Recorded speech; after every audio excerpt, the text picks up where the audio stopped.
আসন্ন জাতীয় সংসদ নির্বাচনকে সামনে রেখে ঝালকাঠি জেলার দুটি সংসদীয় আসনে মোট ২৫ জন প্রার্থী মনোনয়নপত্র দাখিল করেছেন। জেলা রিটার্নিং কর্মকর্তার কার্যালয় সূত্রে এ তথ্য জানা গেছে। ঝালকাঠি ১ আসনে ১৫ জন প্রার্থী মনোনয়ন জমা দিয়েছেন।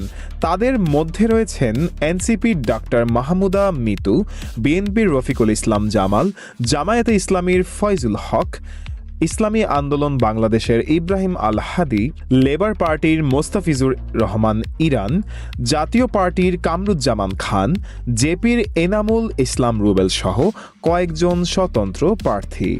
অন্যদিকে ঝালকাঠি ২ আসনে ১০ জন প্রার্থী মনোনয়নপত্র দাখিল করেছেন। এদের মধ্যে বিএনপির ইসরাত সুলতানা ইলেন ভুট্টো, জামায়াতে ইসলামীর শেখ নেয়ামুল করিম, ইসলামী আন্দোলন বাংলাদেশের ডক্টর সিরাজুল ইসলাম সিরাজি, জাতীয় পার্টির এম এ কুদ্দুস খান সহ বিভিন্ন দলের প্রার্থী ও স্বতন্ত্র প্রার্থীরা রয়েছেন।